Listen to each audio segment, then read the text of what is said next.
muliakan.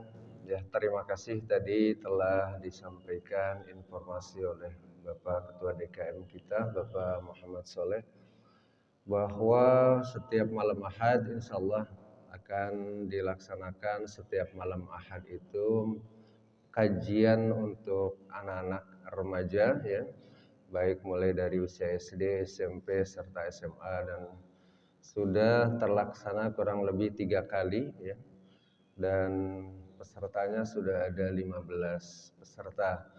Kajiannya adalah kajian kitab Subulus Salam, ya, kitab hadis yang berisi terkait dengan fikih dan akhlak. Oleh karena itu Bapak dan Ibu silahkan bagi putra-putrinya yang barangkali ya memanfaatkan waktu setiap malam Ahad, ya, itu dari ba'da maghrib sampai dengan ba'da isya. Hadirin yang dirahmati Allah, pada hari ini kebetulan materi saya ada di iPad, cuman ternyata baterainya habis. Sebetulnya materi memang saya susun untuk ngurut, ya. Untuk ngurut beberapa materi saya ngambil dari satu kitab supaya ngurut gitu ya. Cuman materinya kajiannya memang sengaja yang tematik. Supaya apa? Supaya setiap hari materinya adalah materi sesuatu yang memang kajian materi yang baru. Hadirin yang dirahmati Allah, pada kesempatan ini saya ingin menyampaikan terkait bagaimana kita memaknai kehidupan kita. Salah satu kewajiban kita adalah bagaimana sebagai seorang Islam ada beberapa kewajiban terkait dengan kehidupan kita. Salah satu kewajiban yang harus memang kita dalami adalah semakin kita mendalami Al-Quran, di mana bahwa Al-Quran adalah sebagai wahyu Allah yang memang wajib sebagai umat Islam memahaminya. Ada tingkatan yang tentu harus kita lewati. Mulai dari tingkatan yang termudah adalah bagaimana kita mampu, ya, iqra'ul Quran, membaca Al-Quran. Sederhana memang, ya. Minimal adalah bagaimana kita mampu bisa membaca Al-Quran, ya, iqra'ul Quran. Tetapi seringkali, ya, kita juga terbalik. Betul memang memahami Al-Quran itu ada beberapa tahap, ya. Pertama adalah membaca Al-Quran. Yang kedua adalah kita mampu untuk memahami isi Al-Quran. Yang ketiga adalah bagaimana kita mampu mengamalkan Al-Quran. 3 tahapan tadi. Ada orang yang berpikir bagaimana saya yang penting mengamal Quran, tidak ngerti bacaannya enggak apa-apa, tidak ngerti maknanya enggak apa-apa gitu ya. Padahal adalah yang terendah bagian dari Al-Quran adalah kita membacanya. Oleh karena itu kita tentu harus ada usaha bagaimana kita meningkatkan kemampuan kita dalam membaca Al-Quran. Tentu hal ini banyak hadis-hadis Nabi Shallallahu Alaihi Wasallam, ya, terkait dengan Al-Quran. Bukan saja, ya, pahala dari membaca Al-Quran, tetapi juga bagaimana tingkatan, ya, pahala dari orang membaca Quran, tapi bagaimana juga keutamaan orang yang membaca Quran. Misalkan adalah satu hadis yang diriwayatkan oleh Bukhari, Al-mahiru bil Quran ma'as safaratil kiramil barar. Orang yang membaca Al-Qurannya semakin mahir, ya, semakin bagus sesuai dengan kaidah tajwid, nanti di akhirat nanti Allah akan tempatkan bersama orang-orang yang dimuliakan oleh Allah. Yang dimuliakan oleh Allah, ya, para nabi, ya, para sahabat Nabi, para tabi'in yang memang sahabat-sahabat Nabi yang ahlul Quran. Oleh karena itu hadirin yang dirahmati Allah, tentu kalau kita dengan usia yang sekarang ataupun masih anak-anak, bacaan Quran masih belum sempurna, kita mulailah juga untuk memperbaiki bacaan Al-Quran, ya, dengan banyak metode saat ini. Bisa online, bisa offline, ya, bisa di majelis yang terdekat, bisa yang jauh, ya. Itu sangat mudah, ya. Sekarang kita untuk mengikuti kursus bahasa Inggris di Pare, ya misalkan di Kediri, kita nggak usah datang ke Kediri. Kita ikut daftar, cari di internet, daftar nama kita bisa ikut kursus bahasa Inggris ya di Kediri. Kita ingin kursus bahasa Inggris di Bali, banyak penyedia jasa kursus di Bali tanpa kita harus ke Bali. Kita ingin belajar baca Quran, aduh waktu saya susah, saya malu, waktu saya sempit. Sekarang gampang, banyak yang online. Buka di internet banyak sekali penyedia ya, teman-teman yang membuka ya layanan untuk melaksanakan belajar Al-Quran, baik itu yang berbayar ataupun tidak. Ini artinya alasan kita ya memanfaatkan waktu sebaik-baiknya kita untuk belajar Al-Quran, mestinya kita manfaatkan kesempatan yang diberikan oleh Allah itu dengan sebaik-baiknya. Dan belajar membaca Al-Quran itu beda dengan kita belajar kajian Al-Quran. Itu pun yang dicontohkan oleh baginda Nabi Muhammad SAW ketika membaca Quran itu harus musyafahah, berhadap-hadapan dengan seorang guru. Ketika kita mengucapkan batasa, itu tidak bisa kita mendengar YouTube gitu ya, terus kita ikutin bacaannya sempurna, tidak bisa. Karena membaca Al-Quran bukan hanya suara yang keluar dari mulut saja, tetapi bagaimana bentuk ya makharijul huruf itu dari bibir kita ya, dari tempat keluarnya huruf, sifatul hurufnya seperti apa, tempat keluar hurufnya seperti apa. Oleh karena itu tentu mudah-mudahan ada baiknya kita ya berintrospeksi diri, apakah kita bacaan Quran kita sudah semakin baik ataupun belum. Karena janji ya dari Nabi Muhammad SAW yang disampaikan ya, Allah menjanjikan al-mahiru bil Quran. Orang-orang yang membaca Qurannya semakin baik, semakin sempurna, itu akan ditempatkan bersama orang-orang yang mulia di sisi Allah, di surganya Allah Subhanahu wa taala. Yang kedua, tentu tahapannya adalah memahami Al-Quran. Ya, memahami Al-Quran bukan berarti kita harus menjadi seorang ahli tafsir. Bukan berarti kita harus menjadi seorang yang mengetahui semua isi Al-Quran. Tentu salah satunya kita dengan mengkaji Al-Quran, ya ikut kajian. Ya, bisa juga kita membaca tafsir terjemah, bisa juga kita mempelajari terjemahnya, walaupun tidak disarankan. Kalau kita menafsirkan Al-Quran tanpa ilmu. Karena apa yang tersurat ya, artinya yang nampak itu yang tersirat bisa jadi beda. Karena itulah ada yang disebut dengan ilmu tafsir ya, bagaimana menafsirkan isi Al-Quran ya. Ada kadang-kadang orang dia tidak mempunyai ilmu, langsung tidak baca Quran aja ndak begitu menguasai, langsung ya dia hanya mempelajari Al-Quran dari artinya saja. Bahkan dulu saya pernah punya murid ibu haji, punya pengajian ya di daerah Ciputat. Dulu saya pernah waktu mahasiswa ngajar les ibu-ibu, ibu haji. Punya pengajian jamaah banyak orang kaya, Betawi, rumahnya luas, setiap seminggu sekali buat pengajian. Jamaahnya banyak, ibu haji lagi ya. Setiap seminggu sekali bikin pengajian di rumahnya. Diawali dengan bacaan surah Al-Quran. Salah satunya surah Yasin. Kalau bacaan Al-Quran selain surah Yasin oleh ibu-ibu yang lain. Pas surat Yasin yang mimpin Bu Haji langsung. Pemimpin majelis ta'lim. Yang mimpin langsung Bu Haji. Suatu ketika les dengan saya. Ya, les udah hampir 3 bulan saya baru tahu lesnya maunya surat Yasin terus. Jadi les baca Quran, bacanya surat Yasin.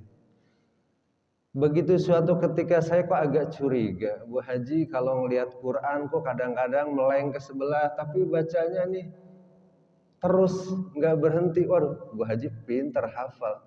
Ternyata Bu Haji nggak bisa baca Al-Quran. Alif sampai ya dah bisa. Ya. Jadi ada orang yang memang dia memilih dia lebih baik hafal, tapi dia nggak bisa baca Quran sama sekali. Ketika saya tanya, Bu Haji jadi nggak hafal? Iya nggak hafal Pak Ustadz. Waduh, saya tawarin, Bu Haji mau belajar nggak dari alif sampai ya? Oh iya Pak Ustadz mau. Ya sudah Bu Haji. Jadi selama ini Bu Haji minta belajarnya baca Yasin terus, kita rubah. Bu Haji kita belajar surat yang lain. Alhamdulillah tuh, sampai wafat beliau belajar dengan saya, walaupun waktu itu belum khatam. Masya Allah. Itu perjuangan, ya, ke dalam rangka ya ingin mendapatkan keutamaan Al-Quran. Ada lagi mungkin ini juga perjuangan yang mungkin perlu kita menjadikan salah satu motivasi buat kita. Pernah saya mempunyai murid seorang ibu-ibu, saya panggil Eyang, karena sudah sepuh, sudah tidak bisa jalan. Jalannya pakai kursi roda. Ya, cucunya banyak, anaknya banyak, kebetulan orang kaya. Sudah sepuh, ya. Waktu mu'alaf ini Eyang, kebetulan ketika sudah punya cucu baru mu'alaf. Anak cucunya sudah muslim, dia baru menyatakan syahadat. Tidak lama mengucapkan syahadat ini Eyang, ya, dengan izin Allah tidak bisa jalan karena memang udah sepuh, ya, bukan karena sakit parah. Tetapi ketika Eyang ini sudah tidak bisa jalan, dia baru belajar membaca Al-Quran. Saya ingat, ya, ngajarin Iqra 1 berbulan-bulan hampir 1 tahun, tapi tidak mengenal, ya, untuk tidak mengenal males. Bahkan kalau saya tidak datang ditanya terus, ya. Waktu itu saya masih mahasiswa. Sampai akhir hayatnya beliau belajar membaca Quran walaupun baru sampai waktu itu masih buku Iqra 3, Masya Allah. Hadirin yang dirahmati Allah, kenapa? Karena memang ingin mendapatkan keutamaan dari Al-Quran. Hadirin yang dirahmati Allah, tentu mudah-mudahan menjadi motivasi buat kita. Banyak ya sekarang yang memang orang terketuk ketika dalam usia yang masih kecil untuk membaca Quran, tapi juga ada yang memang punya kesempatan untuk membaca Quran tetapi dalam usia yang sudah lanjut. Alhamdulillah di komplek kita ada pengajian Al-Quran, ya, setiap malam di rumah Ibu Yuli, ya, Ustadz Asep, setiap malam mengadakan pengajian Al-Quran. Ini manfaatkan untuk anak-anak kita. Kita berikan motivasi anak-anak kita untuk mengaji, ya, memulai dari baca Al-Quran. Yang remaja, ya, mudah-mudahan bacaannya sudah bagus, walaupun pengajian remaja untuk baca Quran belum ada. Tapi karena biasanya kalau pengajian baca Quran itu bosan, anak-anak remaja suruh baca Quran bisa jadi bosan. Sehingga dipilihlah kajian supaya lebih santai, lebih fleksibel. Ya. Bapak-bapak, ya, sudah ada, ya, mungkin ada yang belajar di luar, ada yang di dalam dan sebagainya. Oleh karena itu hadirin dirahmati Allah, mudah-mudahan kita semua Allah SWT diberikan kesempatan, ya, keinginan yang besar untuk tetap mendalami Al-Quran, mulai dari membacanya, ya, juga ikut mengkajinya. Kalau memang belum mampu, tentu kita memilih kajian-kajian tentang isi dari Al-Quran. Yang ketiga, kalau kita mampu, ya, dalam mengamalkannya untuk memudahkan dalam menjadikan hujah, ya, pegangan ilmu, kita bisa menghafalnya, ya, untuk menjadi imam, ya, minimal surat-surat pendek kita dimatangkan. Kita hafal dari An-Nas sampai Wadduha, disetorkan hafalan An-Nas sampai Wadduha. Ketika kita menjadi imam untuk sendiri, untuk keluarga, ketika kita sholat untuk sendiri, minimal An-Nas sampai Wadduha disetorkan kepada guru, dibetulkan oleh guru, sehingga sempurna bacaan Al-Quran kita. Ya, mungkin sekali kedua kali masih keliru, tapi kalau sudah dibetulkan lama-lama insya Allah sempurna. Ya, dalam rangka menjadi hujah, ya, pegangan dalam kehidupan kita untuk mengamalkan isi Al-Quran. Ya, karena tahapan yang terakhir adalah bagaimana kita bisa mengamalkan Al-Quran. Lalu bagaimana yang terbaik? Apakah kita langsung mengamalkan tanpa ilmu? Tentu tidak. Ya, tahapan itu sebaiknya kita semua lewati. Ya, kita membaca Al-Quran, diperbaiki. ya kita ikut mengkaji, ya ikut kita mengamalkan. Jangan mengamalkan kalau sudah baca Qur'annya udah bagus. Ntar saya ngamalinnya kalau baca Qur'annya udah bisa salah. Ntar saya ngamalin dulu baca Qur'annya, ntar aja salah. Semuanya kita laksanakan. Ya kita belajar memperbaiki baca Quran, ya kita juga ikut ya mencari majelis ilmu yang mengkaji Al-Quran. Yang ketiga juga kita mengamalkan Al-Quran dari hal-hal yang kita mampu. Hadirin dirahmati Allah, kesimpulan pada pagi hari ini adalah yang pertama, bagaimana kita memanfaatkan waktu kita untuk mendalami bacaan Al-Quran, menyempurnakan bacaan Al-Quran. Ada orang bertanya, wah ikut tahsin pingin jadi imam ya? Bukan ikut tahsin pingin jadi imam. Kita baca Quran memang kewajiban sebagai seorang muslim. Kalau di rumah nggak ada imam ya memang terpaksa bapak-bapak harus jadi imam di rumah. Kalau ya di masjid ya memang sama ahli lah ya. Tetapi kalau sekali-kali tidak ada yang jadi imam ya siapa lagi, jangan sampai pulang semuanya gitu kan. Zaman dulu saya ingat waktu ini masih awal-awal berdiri ya, yang jadi imam itu masih jarang yang mau. Jadi qomat banyak yang datang ke masjid nunggu iqomah. Kenapa? Takut disuruh jadi imam. Wah ini luar biasa ya. Ya suatu ketika alhamdulillah mudah-mudahan sudah mulai ada yang berani satu dua. Dan saya juga bersyukur di komplek kita beberapa anak-anak remaja kita itu mondok. Insya Allah nanti anak-anak kita ini suatu ketika mereka pulang dari pondok atau yang sudah lulus dari pondok, ketika mereka siap ya lambat laun mereka insya Allah mengimamin kita ya, kita insya Allah siap jadi makmum.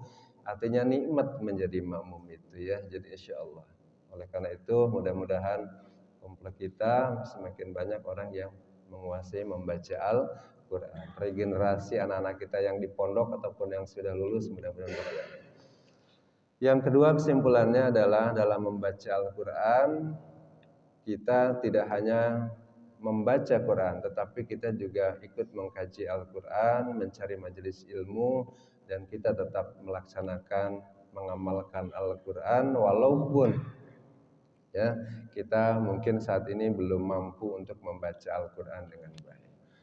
Hadirin yang dirahmati Allah, sebelum saya akhiri, saya juga mengingatkan kembali bahwa setiap hari Ahad pagi ada kegiatan dari tim sosial ya untuk kegiatan infak beras. Oleh karena itu tentu kita harus dukung program ini karena dalam rangka tentu membantu masyarakat kita yang membutuhkan ya. Dan alhamdulillah program DKM bekerja sama dengan timnya, alhamdulillah ini setiap Ahad pagi dengan kegiatan ini berjalan dengan baik. Dan yang bungkus ini pun sudah dilakukan oleh anak-anak remaja ya. Hari ini yang putra apa yang putri itu yang bungkus itu? Yang putri ya, alhamdulillah ini sudah pada hadir ya, alhamdulillah. Dan penyaluran juga ya dikoordinasikan oleh tim sosial ya, dan santunan dengan dilaksanakan distribusi dibantu oleh anak-anak remaja ya. Baik Bapak dan Ibu hadirin yang dirahmati Allah, marilah kita akhiri kajian pada pagi hari ini dengan membaca alhamdulillah dan doa kafaratul majlis. Alhamdulillahirabbil alamin.